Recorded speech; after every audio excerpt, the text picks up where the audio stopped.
아담으로부터 족보가 쭉 이어지고 난 다음 이 노아 이야기로 그렇게 이야기는 넘어갑니다. 다른 분들의 이야기는 많이 할 말이 없었던 것이죠. 또 그것이 지금 우리에게 그리 중요한 정보도 아니었다는 것입니다. 문제는 그 역사가 흐르면서 하나님과 사람의 관계가 회복되거나 더 아름답게 된 것이 아니고 점점점 멀어져서 이제는 노아의 식구 이외에는 아무도 하나님을 알지도 못하고 하나님을 섬기지도 않는 그런 시대가 닥치게 되었다 하고 이제 얘기합니다. 쉽게 말하면 죄악이 관영하게 된 것이죠.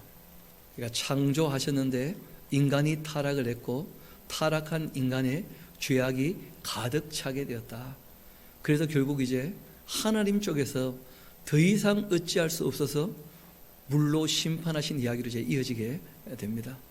그 6장 우리가 볼 때 그 오해하는 부분들이 조금 있어서 우리가 좀 짚고 넘어가고, 그리고 오늘 말씀드린 것처럼 동행에 대한 내용들 같이 좀 살펴봅시다.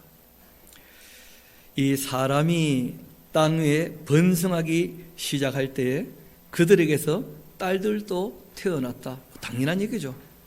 사람들은 남자만 있는 게 아니고 당연히 누구도 함께 있습니까? 여자들도. 그런데 그 2절이 좀 오해를 불러일으킨 거예요. 하나님의 아들들이 사람의 딸들의 아름다움을 보고 하면서 하나님의 아들들이 누구냐?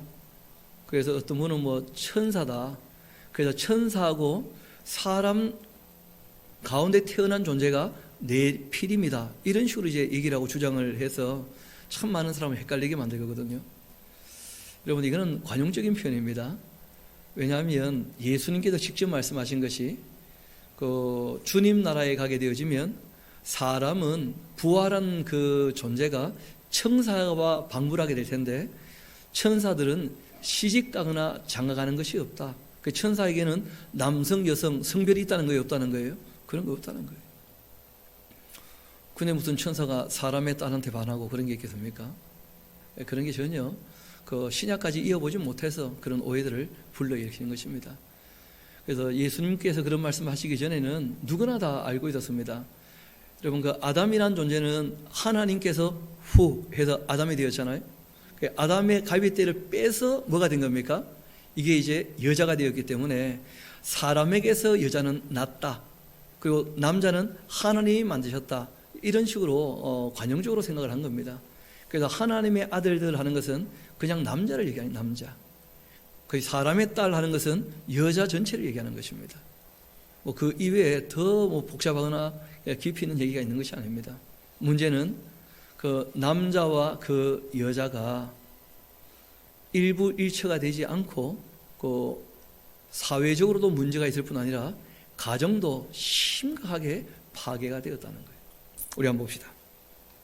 하나님의 아들들이 사람의 딸들의 아름다움을 보고 자기들이 좋아하는 모든 여자를 아내로 삼았다. 이러면 안 되는 거죠.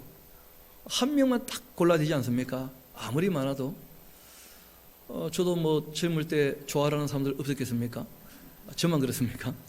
아무리 많은 사람이 눈에 보여도 딱 한 명만 택해줘요. 한 명만. 그런데 마음에 드는 모든 여자를, 이건 굉장히 심각한 문제가 되는 것이죠. 여호와께서 말씀하십니다. 그렇기 때문에 나의 영이 영원히 사람과 함께하지 아니할 것이다. 여러분, 둘이 하나가 되어지며 사랑을 배워야 되는데 사람들이 욕정을 따라가면서 더 이상 가정이라고 하는 이 사랑을 배울 수 있는 공동체가 파괴되어지자 하나님께서 그들에게 하나님 어떤 분인지 알려줄 수 있는 방법도 없는 거예요. 그래서 거기 보면 이는 그들이 뭐가 되었다고 되어 있습니까? 육신이 되었다. 이 바사르라고 하는 이 말은 육신, 고기 덩어리가 되고 말았다, 그런 뜻입니다. 그러니까 하나님과 사귈 수 없는 존재라, 그런 뜻이에요. 그러니까 하나님은 영이신데 그 영적인 존재, 하나님의 말씀에 순종해서 하나님과 교제가 되는 존재가 되어야 되는데 사람이 고기 덩어리, 하나님과 교제할 수 없는 존재가 되었다는 거예요. 예수님은 사람을 크게 네 종류로 나누신 적이 있었죠. 제일 첫 번째는 하나님 말씀을 하시는데 아예 말씀을 받아들이지 않는 존재가 있다는 거예요. 그런 존재는 하나님 말씀을 마귀가 와서 다 쪼아먹는 것처럼 보여가지고 하나도 귀에 담기지 않는 존재가 있다는 거죠. 그런 존재는 말 그대로 육신이 된 존재죠. 반면에 또 어떤 존재가 있느냐 하면 말씀을 들을 때는 기쁨으로 듣는데 돌이키자마자 밖에서부터 환난과 핍박이 왔을 때 말씀을 던져버리는, 그러니까 삶의 우선순위가 하나님 말씀이 아니라는 거죠. 그래서 이 바깥쪽에서 오는 환난과 핍박 때문에 진리를 떠나는 그런 사람들도 얼마든지 있다는 거예요.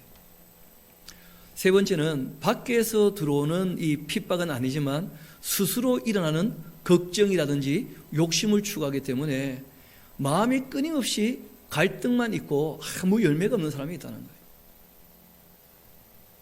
그리고 이제 마음이 옥토 같은 그 말씀을 받아들여서 열매가 있는 사람이 있다는 거예요. 그러니까 이 네 번째 사람만, 그 마음이 부드러운 사람만, 정말 이 마음이라는 것이 생각을 만들고 생각이 말을 만들고 말이 행동을 만들거든요. 그 마음을 지키지 못하게 되어지면 하나님과 교제할 수가 없다는 것입니다. 결국 이 사람들이 다 육신이 되고 말았다는 거예요.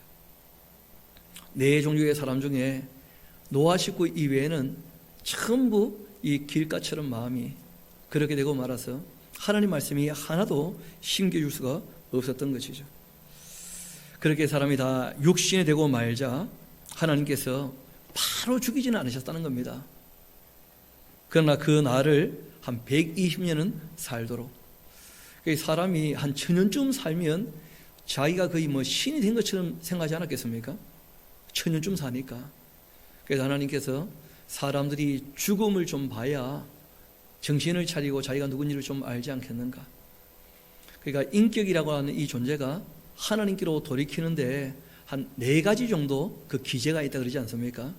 그 제일 먼저는 하나님의 그 사랑에 감격해서 사랑하게 되어지면, 또 그 은혜에 감사하게 되어지면, 그 진리를 수용하게 되어지면, 그리고 제일 마지막이 뭐냐면 죽음을 눈앞에 보게 되었을 때 나의 힘으로 어쩔 수 없는 것이구나, 이게 내가 나의 삶의 주인이 아니구나, 이런 것들을 절박하게 깨닫게 되었을 때 그 임사호천이라고 그때라도 하나님을 찾게 된다는 거예요. 그래서 하나님께서 사람의 생명을 굉장히 짧게 만드셨다는 거예요. 120년 정도로. 그래서 살아있을 때 사람들이 죽음을 많이 보게 된 것이죠. 번성도 했을 뿐 아니라, 그리고 그 당시에 땅에는 네피림이 있었다 하는데, 이 네피림에 대해서 뭐 여러 가지 의견들이 있는 것 같은데, 그 원어를 번역하기 어려워서 그냥 네피림 그대로 둔 겁니다. 옛날에는 장부라 그렇게 얘기했는데, 쉽게 말하면 거인이라든지 리더가 될 만한 인물, 그런 뜻이에요. 쉽게 말하면 이때는 나라가 없으니까 그 행정이라는 게 없잖아요. 그러니까 약자를 보호할 수 있는 방법이 전혀 없는 거예요. 죄악된 세상에서 평화를 만들 수 있는 방법은 그리 많지 않습니다.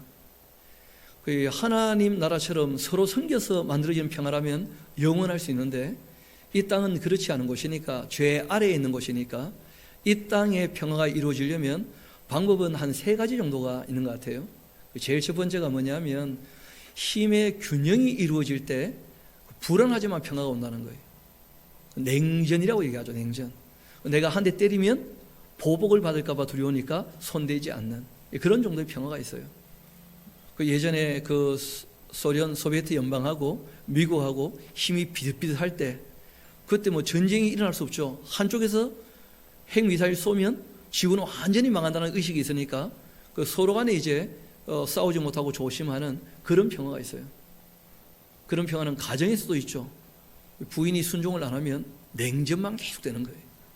남편이 책임지지 않으면, 그러면 평화롭기는 평화로운데 어떤 평화라는 거예요? 싸늘한 평화라는 거예요. 싸늘한 평화. 그 다음에 이제 또 오는 평화가 있습니다. 그 어떤 평화냐면 이 가부장적 사회 같은 평화가 있어요. 그러니까 굉장히 뛰어난 인물이 있고 나머지는 전부 거기에 무릎을 꿇으면 질서라도 잡힌다는 거예요. 그런 이제 거짓된 질서로 말미암아 오는 그런 잠시 누리는 평화가 있다는 거예요. 지금 우리가 사는 세상이 아마 그렇지 않나 싶어요. 미국이라고 하는 초강대국이 있으니까, 그러니까 서로 숨 죽이고 뭐든지 다 미국한테 허락을 맡아야 되는 그런 이상한 분위기가 있게 되는 것이죠. 중국이란 나라도 뭐 이렇게 조금 개겨보다가 결국은 미국에 또 고개를 숙이는 그런 것들 우리가 보고 있거든요. 그런 이제 평화가 있다는 거예요. 그런 면에서 이 네피림은 바로 그런 존재인 것이죠. 질서라도 잡혀야 이 땅의 죄 아래 태어난 사람들이 조금이라도 평화를 누리고 약자가 이 보호를 받을 테니까 하나님께서 뛰어난 인물들을 좀 내셨다는 거예요. 정말 덩치도 크고 머리도 아주 명석하고 정말 용사 같은 그런 사람들을 내셔가지고 이 사회의 질서를 좀 잡으려고 하셨던 것 같은데, 문제는 리더가 되는 힘 있는 자들이 악해지게 되어지니까 더 이상 방법이 없는 것이죠. 그리고 세 번째 평화가 이제 이 세상이 지금 추구하고 있는 평화예요. 하나님 없이 모두 하나가 되어지면 더 이상 전쟁은 없을 거라는 거죠. 그래서 세상은 뭐 단일 정부 이런 표현도 하기도 하는데, 결국은 엘리트들이 다 함께 모여가지고 하나를 만들어가는 이 평화를 지금 추구하고 있다는 것입니다. 그런 정도의 평화가 이 땅에 있게 될 텐데, 그러나 그런 평화는 거짓된 평화고 잠시 평화로운 것처럼 보이지만 불안 요소가 일어나면 그 평화는 금방 깨어지고 맙니다. 이 네피림이라는 존재가 거인, 그 힘 있는 존재, 리더 같은 것들인데, 그 후에도 하나님의 아들들이 사람의 딸들에게로 들어와 자식을 낳았다. 그리고 그 네피림은 용사였고 고대에 아주 명성이 있는, 문제는 그때는 명성이 있었는데 지금은 이름을 말해봤자 아는 사람 아무도 없죠. 그러니까 네피림들은 그 전 인류가 이름을 얘기하면 알만한 그런 존재였다는 거예요. 그런 뭐 네피림은 아니지만 지금 우리도 인류 중에 이름 되면 알만한 인물이 있죠. 트럼프 아시죠? 뭐 그런 거예요. 온 세계에 명성이 있었다는 거예요. 시진핑 하면 다 알잖아요. 푸틴 하면 다 알고. 그런 정도로 전 세계 사람이 이름만 얘기해도 대단히 큰 인물이다 하고 다 인정하는 그런 거인들이 있었다는 것입니다. 그리고 이제 5절로 가게 되어지면 그 이야기는 조금 전환이 되어지죠. 그 당시를 소개하고 난 다음에 그 당시 분위기를 이제 이야기를 합니다.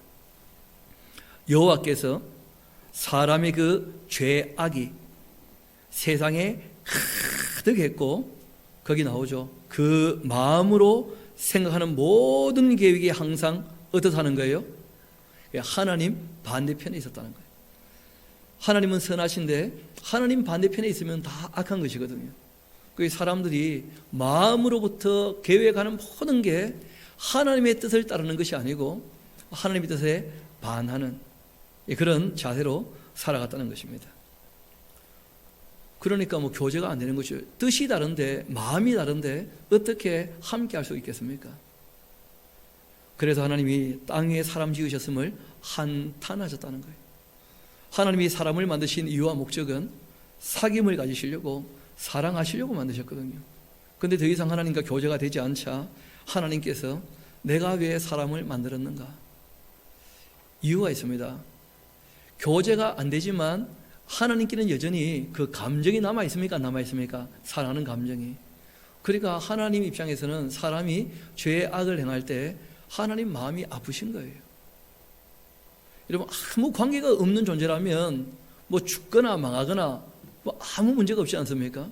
그런데 사랑하는 존재가 망하는 길로 가게 되어지면 마음이 아픕니까? 안 아픕니까? 아픈 거죠. 그게 하나님께서 마음이 아프신 거예요. 그래서 실제로 한탄이라 되어 있는데 원어는 조금 더 내용이 구체적입니다. 후회하셨다. 나함. 감정적으로 내가 왜 저런 것들을 만들었는가, 그렇게 후회하셨다. 그런 식으로 되어 있어요. 그리고 한 말씀 하십니다. 내가 창조한 사람을 내가 이 지면 땅에서 완전히 쓸어버릴 거다. 그리고 사람뿐 아니고 사람으로부터 가축과 기는 것과 공중의 새까지 다 걸어하겠다. 이는 내가 그것들을 지었음을 한탄함이니라. 우리가 잘 아는 것처럼 모든 동식물들은 다 사람이 관리하는 존재들 아닙니까? 그러니까 아담과 하와는 그 에덴에 있는 것들 다 관리할 수 있었을 텐데, 노아 같은 경우 한번 생각해 봐요. 노아의 8 식구가 관리할 수 있는 동물들의 숫자는 한계가 있겠죠. 그러니까 그보다 더 많게 되어지면 그러면 진짜 뭐 땅은 황폐하고 사람은 더 살 수 없는 환경이 될 테니까. 그래서 하나님께서 노아가 관리할 정도만 딱 남기시고, 그렇지만 그 종류가 또 다 다양해야 되니까 노아가 관리할 만큼 그 종류를 가지고 보존케 하시고, 나머지는 사람들과 함께 어떻게 하시는 거예요? 싹 쓸어버리기로 그렇게 하신 겁니다. 그것이 노아 홍수 이야기죠. 그리고 이제 8절 이렇게 되어 있습니다. 그러나 노아는 하나님께 은혜를 입게 되었는데, 은혜를 입은 이유가 있죠. 우리 9절 10절은 같이 한번 읽어봅시다. 시작. 이것이 노아의 족본이라. 노아는 의인이고 당대의 완전한 자라. 그는 하나님과 동행하는 사람이었고 세 아들을 낳았는데 셈, 함, 야벳이었다. 그렇게 되어 있어요. 그러니까 노아를 소개할 때 노아는 제일 먼저 의로운 사람이었다. 하나님을 바라보면서 하나님과 함께하는 사람. 이런 거 조금 위에 보면 노아는 여호와께 은혜를 입었다, 그런 표현이 있지 않습니까? 그 은혜를 입었다 하는 표현에 그 다른 의미가 있는데, 어떤 의미가 있느냐면 하나님과 눈을 맞추는 그런 뜻이에요. 그 은혜를 입는다는 것은 뭐냐면 눈이 마주치는 거예요. 하나님 눈 안에 들어와야 은혜를 입게 되는 것이거든요. 하나님 눈 밖에 나면요, 그 은혜가 없는 거예요. 그래서 하나님께서 이렇게 세상을 두루 살피시면서 하나님을 찾는 자가 있는가 보려 하시는데, 딱 노아만 하나님을 찾다가 그 눈이 마주쳤다는 거예요. 그래서 그 은혜 안에 있게 되었다, 그런 표현입니다. 노아는 하나님께 은혜를 입었더라. 그 노아는 의를 추구하는 사람이었고 그 당대에서는 완전한 사람이었으며 그는 하나님과 많은 사람이었다는 거예요. 동행하는 사람이었다. 그래서 오늘 아침에 나눠드렸던 것 우리 잠깐 보도록 합시다. 거기 보면 그 동행에 대해서 그 성경이 그 에녹과 함께 노아 이야기를 하고, 그리고 모세라고 하는 인물도 하나님께서 동행해 주기를 원하시는 그런 자세가 있었던 것이죠. 우리 한번 출애굽기 34장 6절에서 9절 제가 한번 읽어드리겠습니다. 여호와께서 그 앞을 지나시며 선포하시되 여호와라 여호와라 자비롭고 은혜롭고 노하기를 더디하고 인자와 진실이 많은 하나님이라. 인자를 천대까지 베풀며 악과 과실과 죄를 용서하지만은 그러나 벌을 면제하지는 않는다. 이건 꼭 기억하셔야 됩니다. 용서받았다고 해서 벌도 면제되느냐? 이런 벌은 따로 있는 겁니다. 죄 사하는 것과 벌이라고 하는 것은 전혀 다른 문제예요. 벌은 면하지 않겠다. 그리고 아버지의 그 악행을 자손 3, 4세까지 보응할 것이다. 아버지의 죄에 대한 책임을 묻는다, 이런 뜻이 아닙니다. 아버지가 죄를 짓게 되어지면 자녀가 당연히 영향을 받습니까? 맞습니까? 영향을 받게 된다는 거예요. 그 자녀가 영향을 받을 때 아버지의 죄를 보고 돌이켜서 나는 의롭게 살아야 되겠다 하면 얼마든지 회복이 되어져요. 근데 그렇지 않고 여전히 죄 가운데 있으면, 그렇게 한 3, 4대에 지나게 되어지면 그 일족 자체가, 그 가문 자체가 완전히 멸절되고 만다, 그런 뜻이기도 합니다. 그때 이제 모세가 급히 땅에 엎드려 경배했다는 것이죠. 이런 일들이 일어나게 되었던 원인을 다 알고 계시지 않습니까? 그 모세가 시내산에 올라갔을 때 금송아지 때문에 하나님께서 내가 너희와 함께 가지 못하겠다, 내가 너희와 함께하면 너희를 다 죽일 것 같다, 너희들은 패역하고 목이 곧은 백성이기 때문에, 그때 이제 이 모세가 하나님께 엎드려서 기도한 것이죠. 하나님, 정말 그런 마음을 가지고 말씀하셨다면 우리와 함께 갈 자를 말씀하셨을 텐데, 우리와 함께 갈 자를 전혀 말씀하지 않는 거 보니까 하나님 우리와 함께 하고 싶은 것이 사실일 텐데 우리가 지금 너무 수준이 안 되어서 마음이 너무 많이 상하셨군요. 우리가 한번 잘해볼 테니까 함께 하시면 좋겠습니다. 그리고 이제 엎드렸던 것입니다. 그래서 우리 34장 9절은 같이 한번 읽어봅시다. 시작. 이르되 주여 내가 주께 은총을 입었거든 원하건대 주는 우리와 동행하옵소서. 이는 목이 뻣뻣한 백성입니다. 우리의 악과 죄를 사하시고 우리를 주님의 기업으로 삼아 주십시오 하면서 하나님께 엎드렸던 것이죠. 그래서 하나님께서 함께 가겠다, 동행하겠다, 그런 말씀을 하시고 동행하시는 확실한 표로 그들에게 성막을 짓게도 하시고 또 불기둥 구름기둥으로 그들에게 하나님 함께하는 것을 보여도 주시고 그렇게 했던 역사가 있습니다. 여러분 잠언의 말씀을 보면 이런 내용이 있죠. 우리가 누구와 동행하느냐에 따라서 우리의 삶이 바뀔 수 있다는 거예요. 지혜로운 자와 동행하면 지혜를 얻습니다. 그런데 미련한 자와 사귀게 되면 당연히 해를 받게 된다는 거예요. 복이 있는 사람이라면 악인의 교만한 자의 죄인과 함께 하지 않는 것이죠. 그래서 지혜로운 자와 동행을 한다. 우리가 이 땅에 살면서 누구와 동행하는가 이건 굉장히 중요하죠. 여러분 또 아모스서를 보면 하나님께서 하셨던 말씀이었는데 두 사람이 뜻이 같지 않을 때 어떻게 함께 할 수 있겠냐는 거예요. 그러니까 이 에녹이나 노아는 누구와 뜻이 같았다는 거예요? 하나님과. 저희 교회가 9년 전에 이곳에 세워지고 교회표를 9년 동안 한 번도 안 바꿨죠. 앞으로도 계속 안 바꿀 겁니다.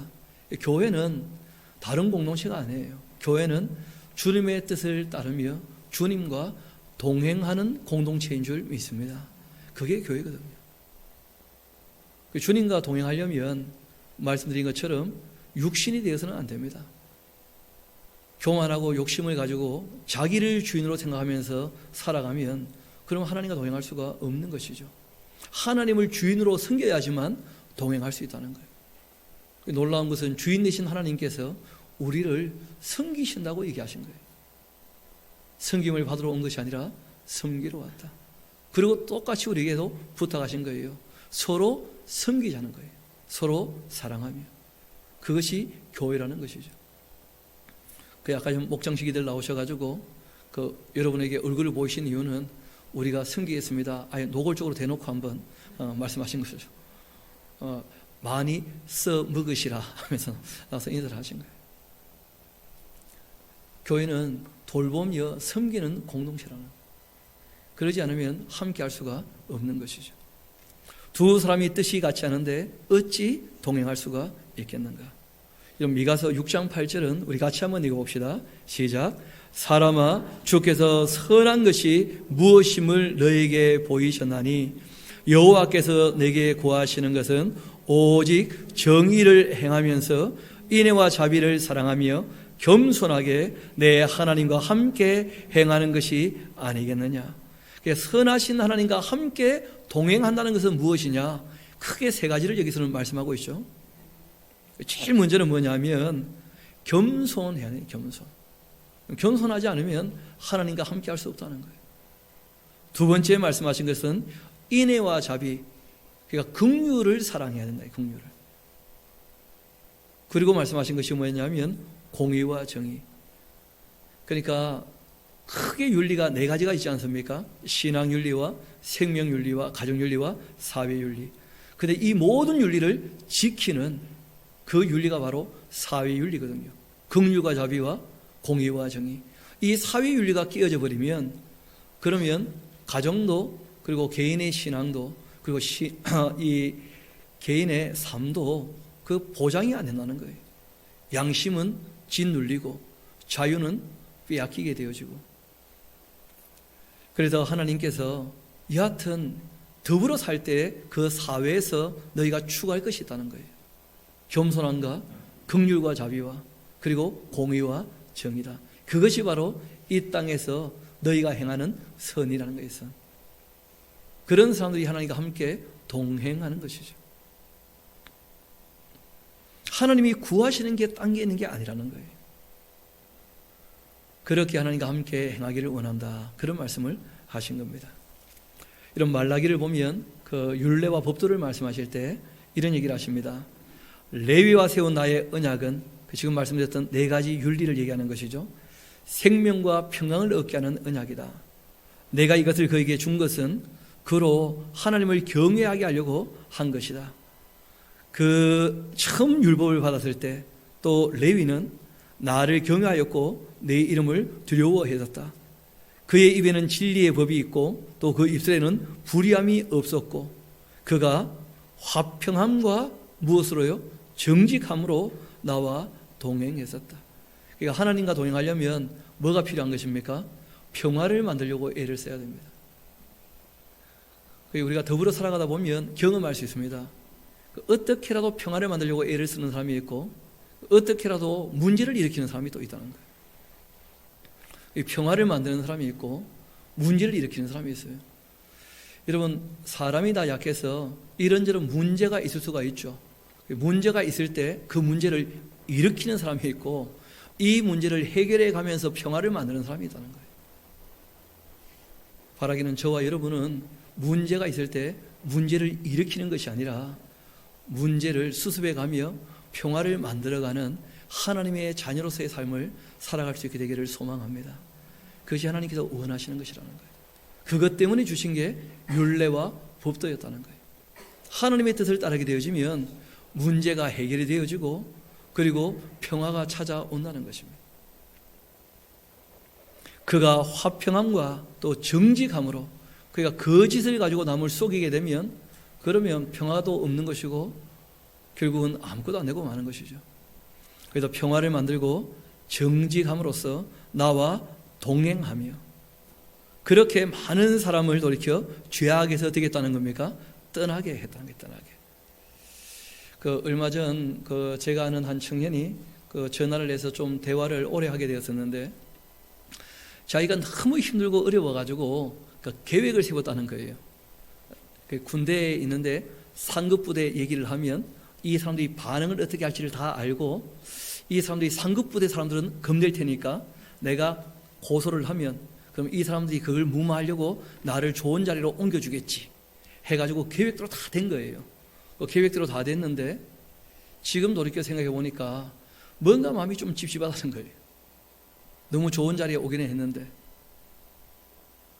이유는 자기가 사람들을 목적으로 두지 않고 자기를 위하여 수단으로 삼았다는 거예요. 딱 사람들 보니까 계산이 나오니까 그 사람들을 이용을 했다는 거예요. 가만 보니까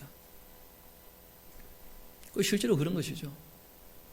어릴 때야 뭐 그럴 수가 있는데 어려움을 피하려고. 근데 우리가 어려운 자리에 있어도 피하지 않는 이유가 있다는 거예요. 성경이 우리에게 말씀하시는 거예요. 그 악한 사람들을 만난다 할지라도 그 사람들이 죄악에서 돌이킬 수 있도록 자신을 희생하라는 거예요. 봉사하는 것이고. 그럼 그것이 신앙이거든요. 우리가 어려운 자리 피하는 것이야 누구나 쉽게 할 수가 있죠. 그는 어릴 때나 그렇게 하는 거예요. 어릴 때나. 여러분, 성숙한 사람은 어려운 자리를 피하지 않습니다. 오히려 여러 가지 문제가 있음에도 불구하고 그 문제를 함께 끌어안고 그 문제를 해결해 간다는 거예요. 심지어는 악한 사람들까지 부둥켜 안고 그들이 죄악에서 돌이킬 수 있도록 기다려주고 참아준다는 거예요. 온유와 겸손과 긍휼과 자비와 오래 참음을 가지고 그것이 교회죠. 교회. 돌본다는 것은 그런 것이거든요. 그래서 성경은 오늘 우리에게 말씀하십니다. 하나님께서 기뻐하셨던 그 레위 많은 사람을 돌이켜 죄악에서 떠나게 하였다. 그렇게 말씀하신 거예요. 문제를 일으키는 것이 아니라 문제를 해결해가는. 우리 요한일서 1장 6절 한 같이 한번 봅시다. 만일 우리가 하나님과 사귐이 있다고 하면서 어둠에 행한다면 거짓말을 하고 진리를 행하지 아니함이거니와 그가 빛 가운데 계신 것 같이 우리도 빛 가운데서 행한다면 우리가 서로 사귐이 있고 그 아들 예수의 피가 우리를 모든 죄에서 깨끗하게 하실 것이다. 내가 살아가는 모든 삶을 다른 사람이 다 알아도 부끄럽지 않게. 요즘 뉴스 이렇게 보니까 연예인들 이 휴대폰 개인정보가 틀렸다. 그런데 그거 가지고 협박을 하더라는 거예요. 협박을 한다는 말은 책 잡힐 만한 것이 그 안에 있다는 것이죠. 그러니까 자기가 꽁꽁 싸두고 감춰 놓았을 때는 부끄러울 게 없는 것처럼 보였는데 드러나니까 뭔가 부끄러우니까 그걸 감추고 싶어 하는 것이거든요. 누가 좀 제 휴대폰을 해킹하시기 바랍니다. 그러면 아침 묵상이 다 나올 텐데, 그렇죠? 이상한 사진 한 장도 없습니다. 딴 사람하고 이상한 카톡 별로 없습니다. 별로 없는 게 아니고 없습니다. 혹시 오해할까 봐. 왜냐하면 제 카톡에는 그 이상한 사람이 없거든요. 다 뭐 에스라서 출신이고 샤론교회 성도들이고 제 휴대폰 누가 해킹해가지고 협박을 하면 전도할 수 있는 좋은 기회가 되겠죠. 오래간만입니다면서. 의외로 사람들이 감춰둔 것을 드러나게 되었을 때 부끄러워할 만한 일들이 많다는 거예요. 그렇게 하면 하나님과 함께하지 못한다고 성경은 이야기합니다. 하나님께서 빛 가운데 계신 것 같이 우리도 빛 가운데에서 행하자. 다 드러나도 부끄럽지 않도록. 그것이 바로 하나님 앞에서 우리가 서로 사귐이 있는 것이다. 그런 사람들을 위하여 예수님께서 보혈을 흘리신 거예요.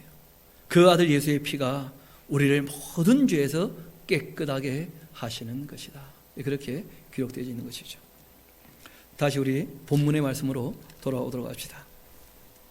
6장 9절입니다. 이것이 노아의 족보인데 노아는 의인이었고 당대의 완전한 사람이었고 그는 하나님과 동행하는 사람이었다. 그리고 3명의 아들이 있었는데 셈, 함, 야벳인데 우리가 크게 얘기할 때 백인종 그 다음에 아죠. 제일 먼저 셈이 황인종 그러죠, 그렇죠? 또는 함은 흑인종, 야벳은 백인종 하는데 여러분 그런 것도 실제로는 다 옳은 것도 아닙니다. 왜냐하면 홍인종도 있고요. 사람들 색깔이 의외로 다양합니다. 또 까맣고 하얗고만 있습니까? 중간도 있습니까? 다양해요. 실제로 사람의 이 피부라든지 골격이라든지 이런 것은 환경이나 아니면 음식이나 이런 데 영향을 많이 받습니다. 꼭 유전에 대한 문제만 아니라는 거예요. 왜냐하면 사람 안에 이미 하나님께서 보호 기제를 남겨두셨기 때문에 그 더운 지방에는 누가 살아도 검어집니다. 멜라닌 색소가 나와서.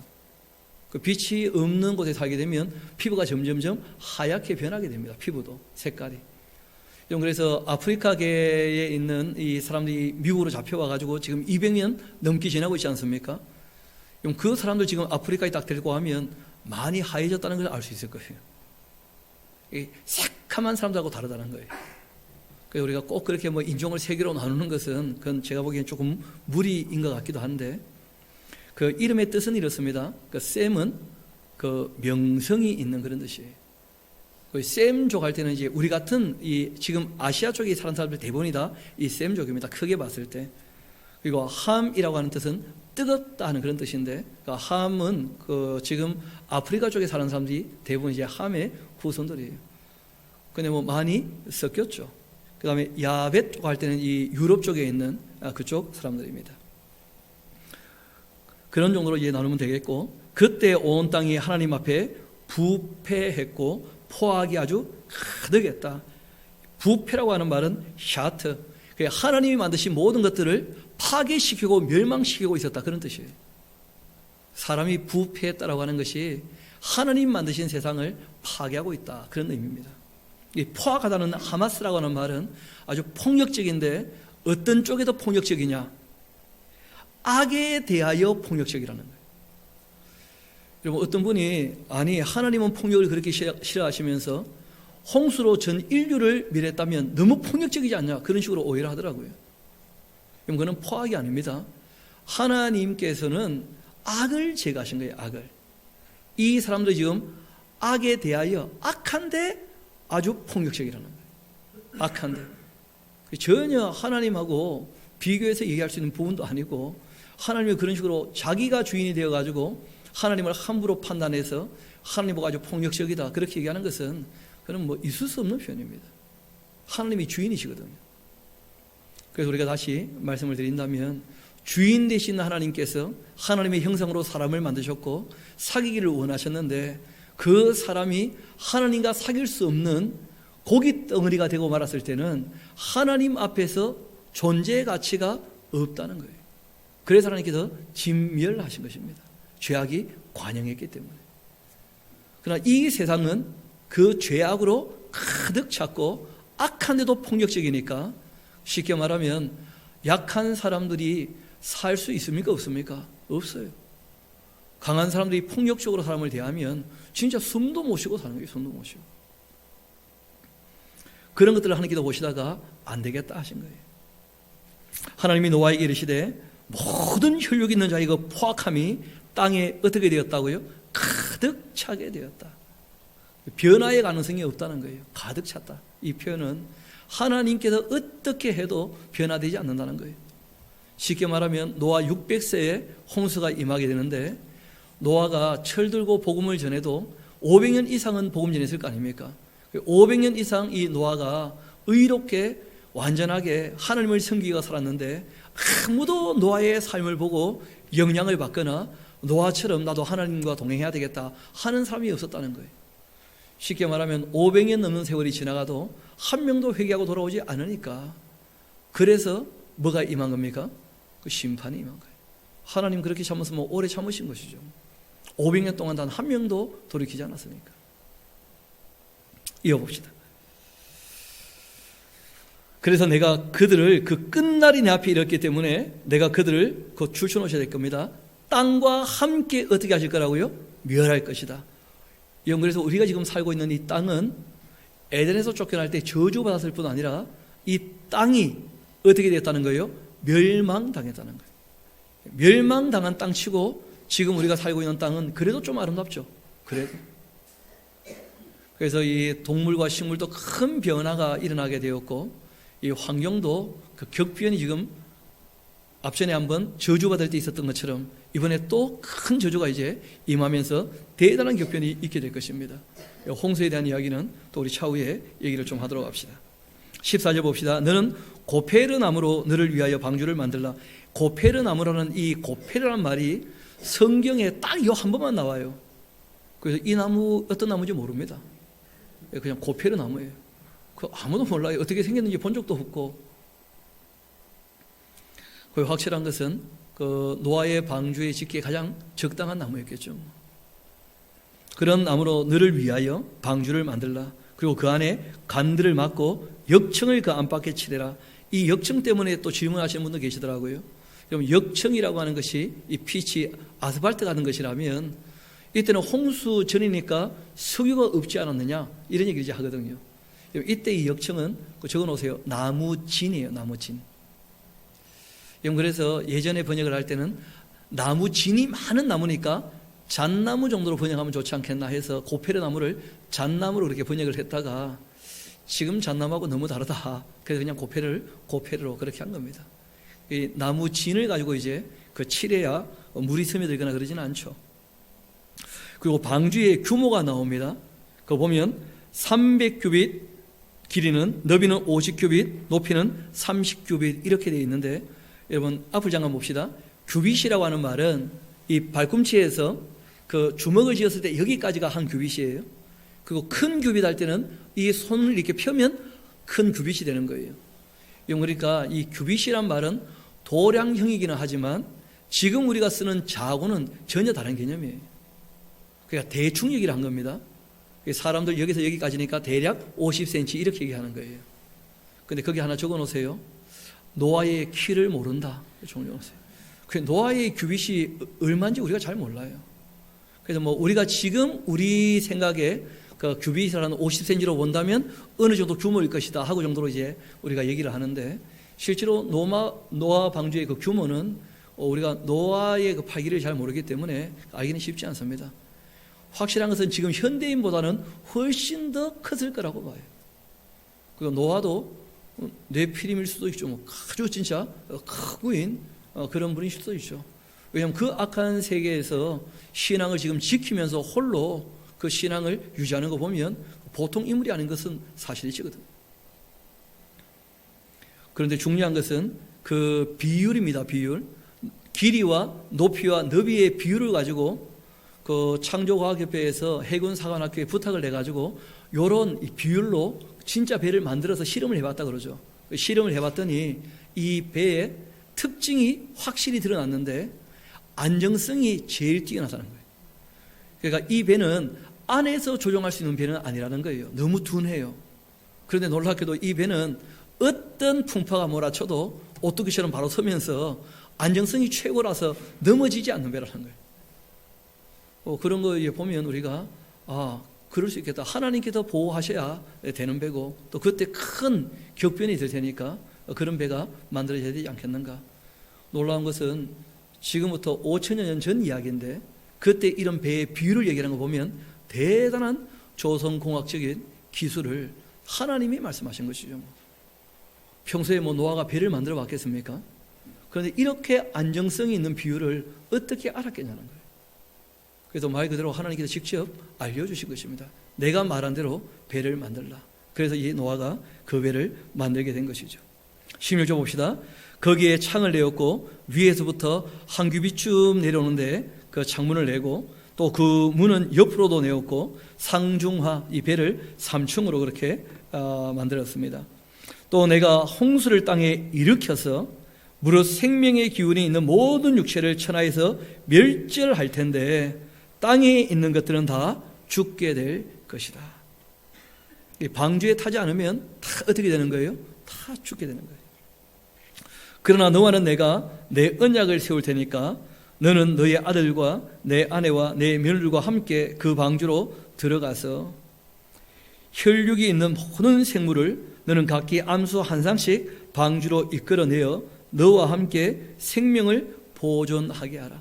생명을 보존하게 하라 하는 말은 말 그대로 살아있도록 보호해서 유전이 될 수 있게 살아있도록 하라 하고 부탁하신 거예요. 하나님께서. 새도 종류대로 가축도 종류대로 땅에 기는 모든 것 종류대로 각기 둘씩 내게로 나오르니 그 생명을 보존케 살아있도록 그렇게 내가 돌봐줘야 될 것이다 하고 부탁을 하신 겁니다. 실제로 우리가 지금 보고 있는 모든 이 동물들은 다 방주에 있다가 나와가지고 지금 다시 흩어지게 된 것들이죠. 그때 살았기 때문에 지금까지 살아있는 거예요. 그러면 이 동물들뿐 아니라 우리도 마찬가지입니다. 이때 노아가 순종 안 했다면 저도 여러분도 없는 거예요. 그래서 우리가 아담도 시조지만 노아도 두 번째 시조다 그렇게 얘기할 만큼 이 노아는 굉장히 중요한 인물입니다. 그리고 너는 먹을 모든 양식을 내게로 가져다가 저축하라. 이것이 너와 그들이 먹을 것이 될 것이다. 여러분 우리 22절은 같이 한번 읽어봅시다. 시작. 노아가 그와 같이 하여 하나님이 자기에게 명하신 대로 다 준행하였더라. 여러분 이것이 바로 동행이고 이것이 바로 완전함이고 이것이 바로 의로움이라는 거예요. 하나님께서 무슨 말씀하시면 그 말씀을 다 어떻게 했다는 거예요? 준행했다는 거죠.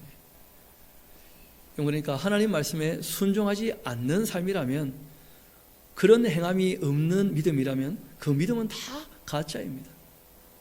하나님 말씀을 읽고 듣고 배워서 지켜 행하는 그 말씀을 준행하는 이 믿음, 주님의 뜻을 따르는 그 믿음이 저와 여러분에게 늘 있게 되기를 소망합니다. 그럴 때 우리가 하나님과 동행한다 그렇게 할 수가 있는 것이죠. 우리 함께 기도하도록 하시겠습니다.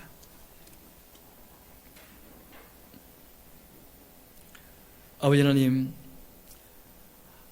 아담이 하나님 부르실 때 응답하여 다시 관계를 맺게 되어지고 에노스 때가 되었을 때 정말 하나님을 찾고 부르며 많은 사람들이 같이 하나님의 이름 앞에 예배도 하는 그런 일들도 있었는데 세월이 지나가며 노아의 당대가 되었을 때 힘 있는 자들이 앞장서 포악을 행하고 부패하게 되어지자 더 이상 하나님께서 이 죄악이 관영한 세상을 내버려 둘 수 없어서 새롭게 하시고자 노아에게 명령하신 대로 노아가 그 명령에 순종하며 하나님과 동행하는 모습을 저희들 보게 되었습니다. 그렇게 해서 여기까지 우리의 생명이 이어지게 되었사온데 바라옵기는 저희들도 긍휼과 자비와 공의와 정의를 행하며 정말 겸손한 마음으로 주님과 늘 동행하기를 소망합니다. 주님께서 선한 도움의 손길로 저희들을 붙잡아 이끌어 주시기를 원합니다.